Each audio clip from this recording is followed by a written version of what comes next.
Romanos, capítulo 12, do verso 9 ao 15.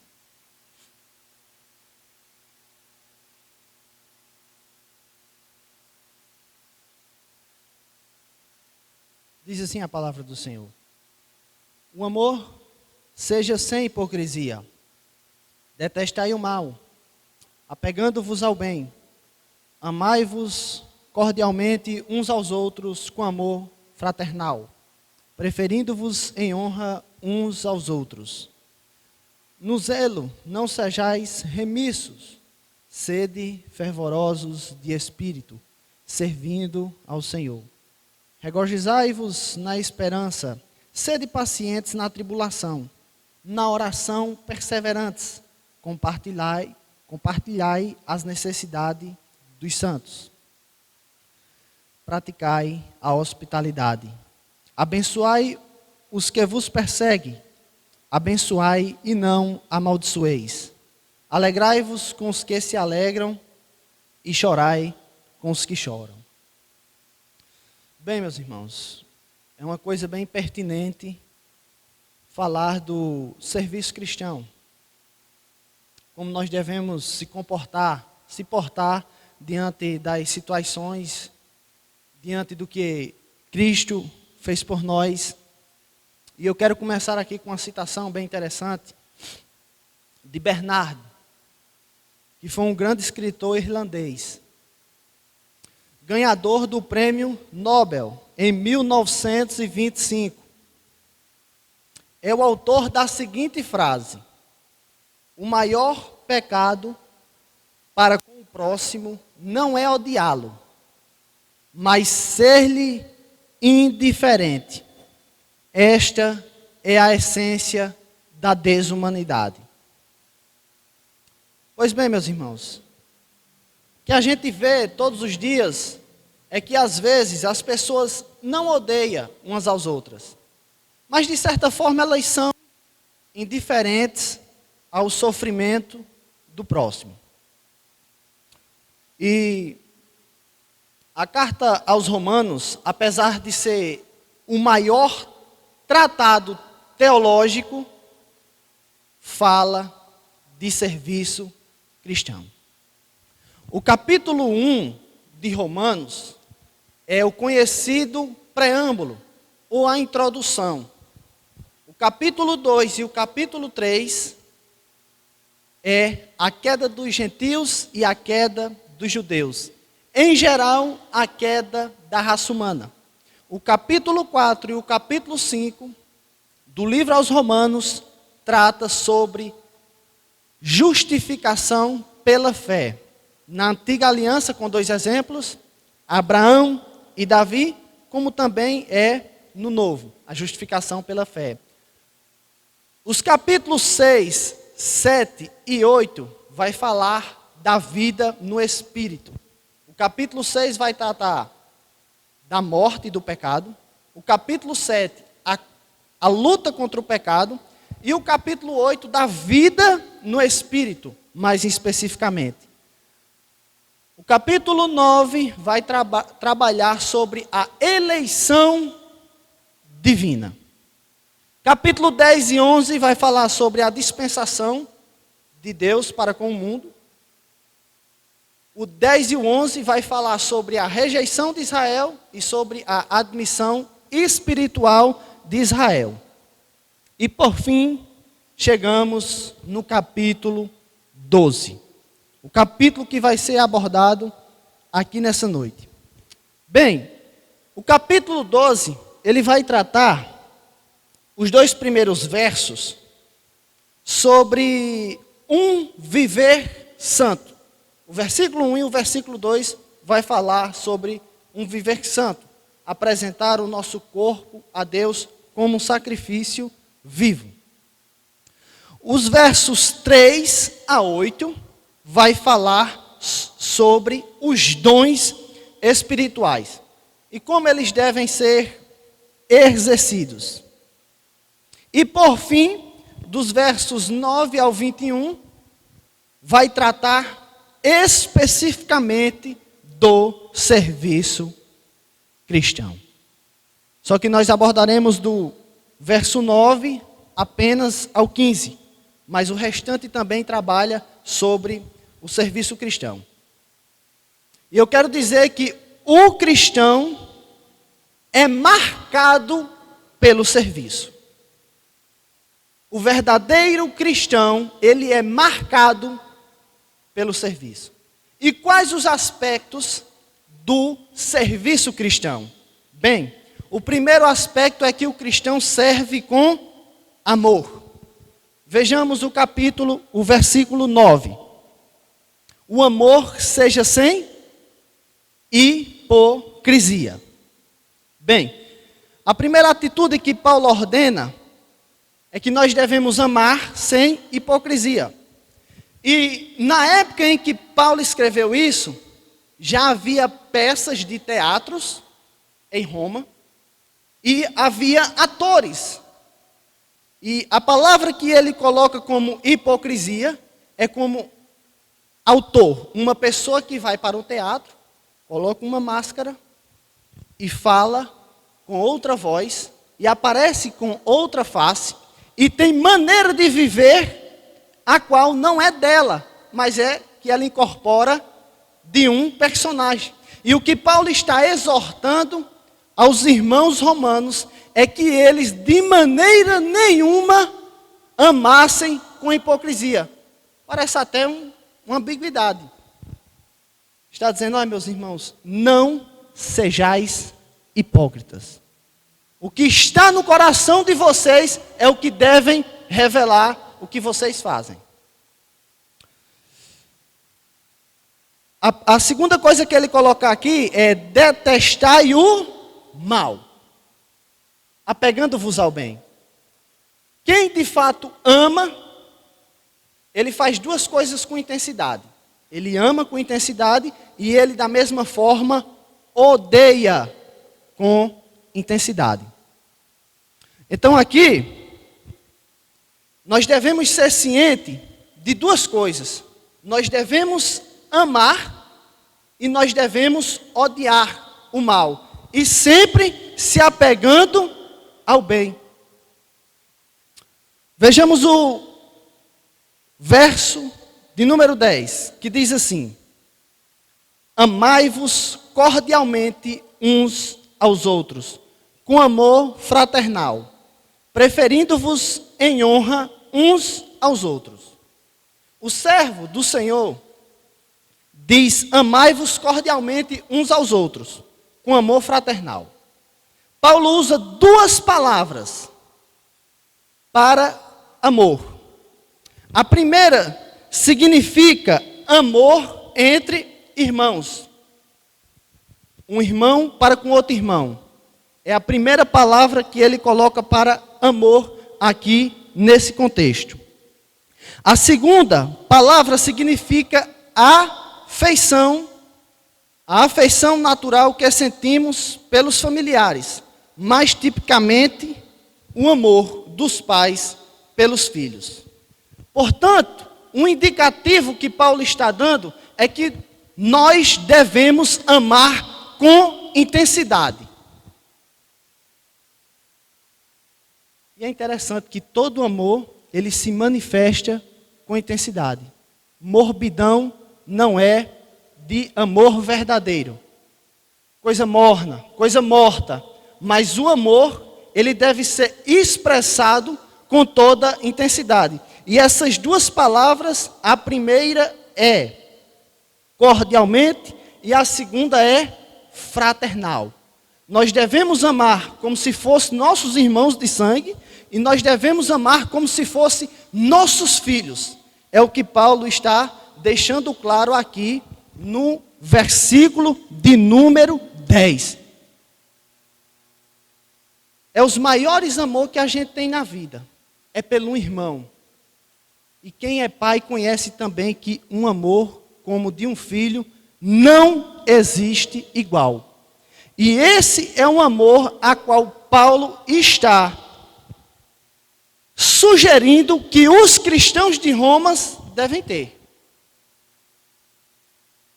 A primeira lição que eu tiro aqui: Devemos servir nossos irmãos puramente por amor, sem nenhuma hipocrisia, teatro ou coisa do gênero. Que nossa atitude em visitar, em evangelizar, em estar na casa do pastor, seja lá qual serviço a gente preste, que seja puramente por amor. Primeiro, porque Deus não aceita um serviço que não seja por amor. Você pode rodar, você pode pular, você pode visitar, você pode orar, pode pregar, pode cantar, pode fazer qualquer coisa na igreja. Se o seu coração e o meu coração não estiver movido de amor, é vão. É um amor hipócrita. É o amor que não detesta o mal. É um amor que não combate o mal. Na verdade, não é um amor. Por trás tem algum sentimento de vanglória ou até mesmo de querer algo. Portanto, tudo que nós fazemos deve ser primeiramente por amor. Simplesmente por amor. Porque o que levou Cristo à cruz não foi outra coisa a não ser o amor. Segundo, serve com fervor. Isso está no verso 11, que diz assim: no zelo não sejais remissos, sede fervorosos de espírito, servindo ao Senhor. Paulo exorta os cristãos que estão em Roma, que eles jamais desanimassem na caminhada cristã. Mas pelo contrário, que eles servissem com zelo. E da mesma forma, com fervor. A palavra fervor aqui é como um caldeirão fervendo e borbulhando. Portanto, assim deve ser o serviço cristão. Fosse pregando, orando, evangelizando. Enfim, qualquer coisa deveria ser feita com fervor. Meus irmãos, aqui está uma das coisas aonde a gente olha e procura, mas não acha. Fervor. Paulo diz que nós devemos servir com fervor. Como nós temos vindo à igreja? Com fervor ou sem? Ou como se fosse um velório? Como nós temos orado? Com fervor ou como se fosse apenas mais uma oração? Como nós temos evangelizado? É como se a gente estivesse falando de um jornal, de uma notícia, ou é como se a gente estivesse falando do Filho de Deus encarnado, vivo e que vai salvar o seu povo.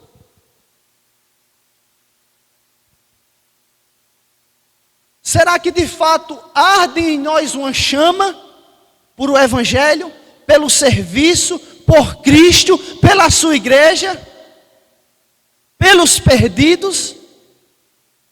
Eu quero dizer uma coisa aqui para todos nós nessa noite. Quando você for orar, ore como se fosse sua última oração. Quando você for evangelizar, evangelize como se fosse o seu último evangelismo. Quando você for vir para a igreja, vinha como se fosse o último culto e depois acontecesse o arrebatamento. Quando você for na casa do irmão, vá como se fosse se despedir dele para a morte. Porque nós devemos servir com fervor, com a alegria e com a esperança viva do céu. Não como se tudo tivesse perdido, acabado. Como se Deus já não tivesse mais no controle, como se Deus estivesse morto. A gente precisa servir com fervor, meus irmãos. Com todo o fervor. Presta atenção no verso 12, que ainda dentro desse contexto, Paulo vai falar três coisas. no verso 12. Regozijai-vos na esperança. A advertência é: não olhe somente para esse mundo, essa existência, pois o aqui e o agora tem muitas aflições, perturbações, percalços e toda sorte de calamidade. Sendo assim, o conselho de Paulo é: fixem os seus olhos na eternidade, alegrem-se na esperança, que são as promessas de Deus, pois isso traz conforto. Sendo assim, o nosso combustível para servir é a esperança eterna. Em outras palavras, o que Paulo está colocando aqui é que nós devemos servir não olhando se a igreja está cheia ou vazia, não olhando se nós estamos doentes ou sadios, não olhando se estamos empregados ou desempregados, não olhando se o governo está fazendo um bom governo ou um mau governo, mas o nosso serviço deve ser baseado na vida por vir. E é por isso que ele diz: alegrais na esperança futura. Se você for olhar para aqui, meu irmão, você não vai servir nunca. Sabe por quê? Porque o pastor dessa igreja tem defeito. Porque eu tenho defeito. Porque nós somos defeituosos, pecadores, incapazes, indignos. E se a gente for fazer uma análise, a gente mesmo, nós fazemos tantas coisas erradas. Vemos tantas coisas erradas no meio do povo de Deus em geral. Tantos escândalos, percalços, mentiras, blasfêmias e toda sorte de calamidade. Se a gente for olhar simplesmente para isso, jamais a gente vai servir a Deus como deveria. Mas sabe como é que a gente tem que servir a Deus? Jesus já preparou um lugar para mim. O meu Senhor morreu. O meu Senhor disse que um dia iria voltar, iria me levar, e disse que queria ficar perto de mim. Essa é a nossa esperança. É nisso que o nosso serviço é baseado. Só assim a igreja vai triunfar, nós vamos triunfar. Só assim o nosso serviço será purificado, olhando para a eternidade. Segundo, sede paciente na tribulação. Paulo está pedindo para que seus leitores tenham paciência. E como ter paciência na tribulação? Olhando para a esperança futura. E além disso, sabendo que Deus é soberano e controla todas as coisas.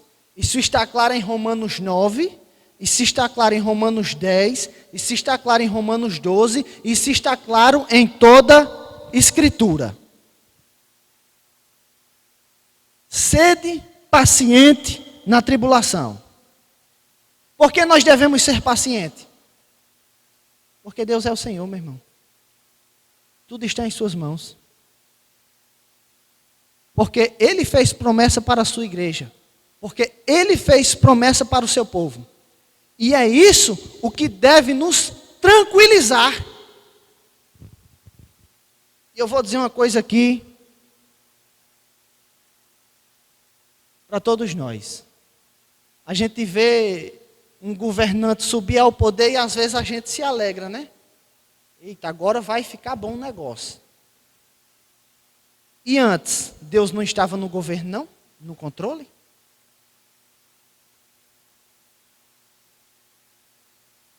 Ah, agora eu vou... Vai mudar de pastor. Você vai jogar a sua esperança em um homem falho? ou você vai ser paciente na tribulação, porque Deus é o Senhor. A minha esperança, a sua esperança está firmada na igreja ou no Senhor da igreja?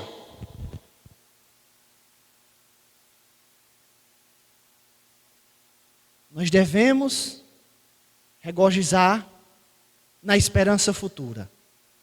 Nós devemos ser pacientes na tribulação. Porque Deus é o Senhor da igreja. E terceiro, perseverantes na oração. Como se regozijar na esperança futura? Como ser pacientes na tribulação? Perseverando na oração. É na oração que nós nutrimos um relacionamento com Deus. É na oração onde nós conhecemos a Deus.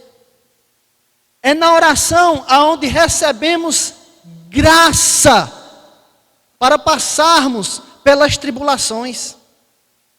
É pela comunhão com Deus que nós teremos mais uma visão aguçada da eternidade. Nós só conseguiríamos ter alegria na esperança e ser pacientes na tribulação, sendo perseverantes na oração. Sem a oração, sem alegria. Sem oração, sem paciência. Sem oração, sem comunhão com Deus. Sem oração, sem conversão. Sem oração, cristão seco. Tudo passa pela oração. E oração de relacionamento, não oração de petição. Orar como a igreja moderna ora. Só pede, pede, pede. E não ora para ter relacionamento ou comunhão. Terceiro, servir com abrangência. Essa é a terceira característica. Servir a todos. Vejamos o verso 13. Compartilhai as necessidades dos santos. O cristão não ama só de boca, mas principalmente de atitudes. Por isso, aqui, a praticidade é profunda. Aqueles que têm mais, compartilha com quem tem menos, seja roupa, dinheiro ou alimentos, pois qualquer necessidade pode ser suprida. E Roma era um império muito rico, mas também tinha muita pobreza. E qual é o conselho de Paulo? Reparta os seus bens com os mais necessitados. Tem tantas pessoas ao nosso lado que precisam da nossa ajuda. Tem tantas pessoas desempregadas. Tem tantas pessoas precisando de roupa, precisando de palavra, precisando de visita. E nós, às vezes, somos omissos nessas coisas. A gente não deve esperar com que alguém nos peça. A gente deve procurar saber quem precisa. Logicamente que por trás de todo esse enredo, a gente tem que saber quem de fato precisa e quem às vezes faz corpo mole. Mas o fato é que às vezes a gente é vagaroso nesse serviço. No serviço de compartilhar comida, roupa, enfim, o que for necessário. A igreja primitiva é o maior exemplo disso. Lógico que a gente não vai pegar tudo que a gente tem e sair dando, não. E nem isso é o certo. Porque nós temos uma família e temos que cuidar dela. Mas nós devemos aguçar os nossos olhos e os nossos corações para a necessidade do próximo. Ainda no verso 13, olha o que é que diz: praticai a hospitalidade. Bem, a palavra no grego para hospitalidade é especificamente para pessoas não cristãs. E no Antigo Oriente Médio era normal uma pessoa viajar de uma cidade para outra, ou de uma aldeia para outra, e chegar em determinado lugar, não ter aonde ficar, ter despensa, hotel, o que tem hoje. E o que Paulo está dizendo é: não abra só o coração, mas abram também a porta. Geralmente essas pessoas que saíam de um lugar para outro, elas traziam uma carta, como se fosse uma carta de recomendação, e dava ao anfitrião para ficar ali. É lógico que também nós não podemos abrir a casa de todo jeito e botar pessoas. A gente tem que saber a procedência. E outra coisa bem inerente desse versículo é que Paulo, como ninguém, sabia o que é precisar de um abrigo, porque Paulo vivia viajando de um país para outro, de um continente para outro, de uma cidade para outra, e ele sabia o que era precisar de hospitalidade. Ele sentiu na pele o que era precisar de um lar, de uma casa, de uma porta aberta. Portanto, nós devemos abrir a porta da nossa casa. Se um missionário vier de onde for, se ele vem preparado para servir, se ele vem com uma carta, se ele vem em todos os trâmites legais, o nosso dever e nossa obrigação é abrir a porta da nossa casa. Até que ele arrume um emprego, até que ele arrume um lugar, enfim. O nosso dever é estar de portas abertas. Quero usar só uma rápida ilustração aqui. Imagina se eu, ou você, ou nós, nesse momento, fossem enviados para um campo muçulmano, lá no Egito. Você queria uma casinha? Tenho certeza que sim. Você queria um lugarzinho, uma portinha aberta? Eu tenho certeza que sim. Então, da mesma forma que nós venhamos a ter misericórdia de quem de fato precisa do nosso lar. Verso 14. Abençoai aos que vos perseguem. Logo de cara, a gente tende a pensar que Paulo está falando apenas de palavras, mas vai muito além disso.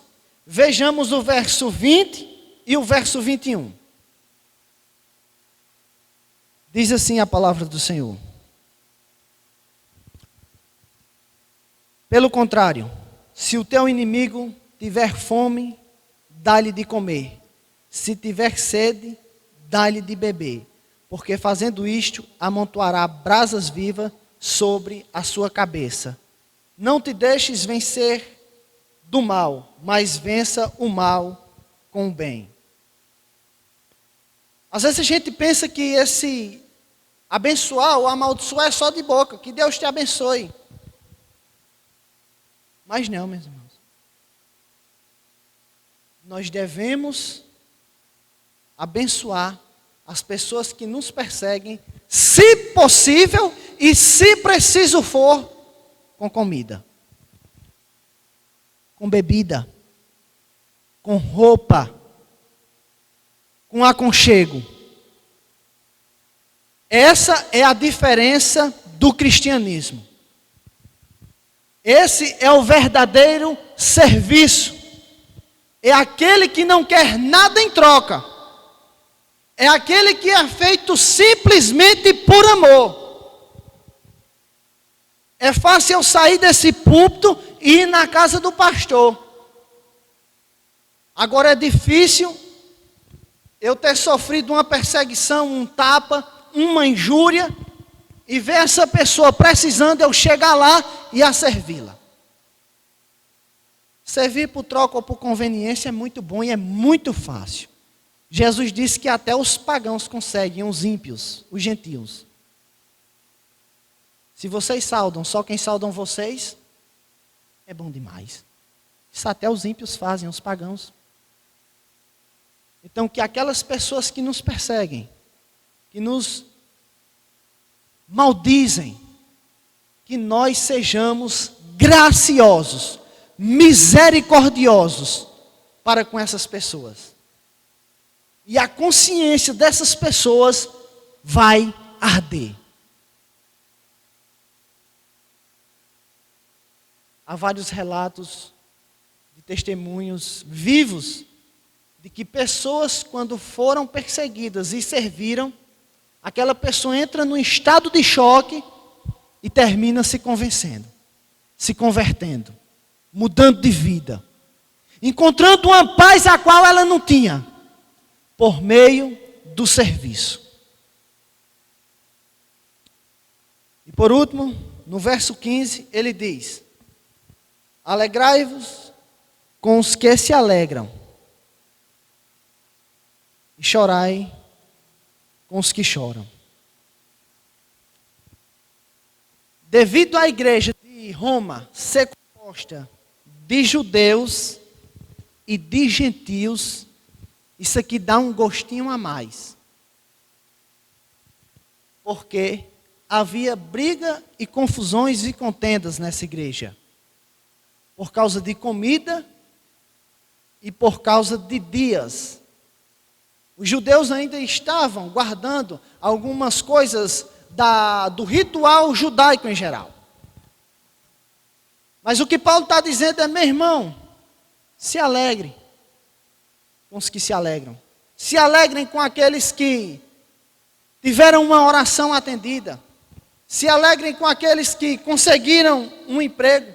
Se alegrem com aqueles que, por mais que você e eu não concorde com ele, mas ele foi chamado ao presbitério, ao diaconato, à pregação, ao pastorado. Se alegrem. Se alegrem apesar das discordâncias. Como também da mesma forma ele diz: chorai com os que choram. Chorai com os que são doentes. Chorai com os que perderam familiares. Chorai com aqueles que perderam um emprego. Chorai com aqueles que precisam de alguma ajuda. Da mesma forma que nós devemos se alegrar com nossos irmãos que estão alegres, nós devemos chorar com os nossos irmãos que estão chorando. E para falar a verdade, nós estamos duros, somos duros, alheios às dificuldades do próximo, alheio às dores, aos sofrimentos, às angústias, às tribulações. Às vezes a gente vê alguém chorando e pensa que é hipocrisia. Mas o verdadeiro serviço cristão olha de forma misericordiosa com aqueles que estão de luto. E diante de tudo isso, irmãos, que nós venhamos a servir com amor. Que nós venhamos a servir com fervor. Que nós venhamos a servir com abrangência a crentes e não crentes, a todos, que nós venhamos servir esperando a glória futura, sendo pacientes, pois só assim nós teremos um serviço aprovado. E que Deus vos abençoe. Eu quero orar com os irmãos. Pai, é em nome do teu Filho amado que eu faço essa oração. Nos dá um coração quebrantado, Senhor. para que a gente possa servir de fato ao nosso próximo com amor, com fervor. Servir independentemente das circunstâncias, das situações. Servir, Senhor, aqueles que são crentes e descrentes, aqueles que nos apoiam e aqueles que discordam ou nos perseguem. Pai, que o Teu Espírito Santo purifique as motivações dos nossos serviços, que às vezes têm segundas intenções, são um serviço às vezes ímpio e às vezes são um serviço prestado ao inimigo. Senhor, faz com que sirvamos de acordo com a Tua vontade, com o Teu querer, para a glória do Teu nome. É o que eu te peço, Senhor, em nome de Jesus. Amém. Que Deus os abençoe.